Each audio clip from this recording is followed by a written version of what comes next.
UBS universitetiga o'qishga topshirmoqchi edik. Shunaqa. Ha, o'qimoqchi edingmi?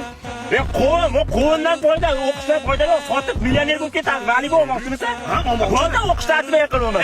Bormayman. Yo'q, qalay bo'yka, yo'lda urma. Ular achigandan sotilmadi ham bironta. Yo'q, achiganda emas u. Pishmaganidan xomiz qo'yibmiz. O'zi o'shani bo'ygan gapiga o'qishga topshirishim kerak. Mazza qilib o'qib yuradi. Suvlonga bera olmayman.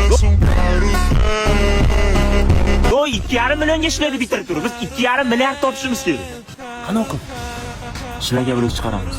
Xitoy devori qulab tushdi-da, boshqa shilaka blokdan ko'tarishadi. Men kimlar bilan gaplashib qo'ydim. 180 ta kamazda jo'natib olsang, mo'ri pul tayyor qolib ketamiz. Yo'q-e? Ha, ma'lum bo'lasan, qora. San bironta biznesga o'xshaganmi o'zi? Men yoshligimda sheribum sotgan matoq qilganman. Ha, molla qalaysizlar? Bo'ykami? Men sizlarga nima dedim? O'qish kerak dedimmi? Mana natijasi. UBS. Qilichev Sunnatmisiz? Da. Tabriklaymiz. Siz UBS universitetiga o'qishga qabul qilindingiz.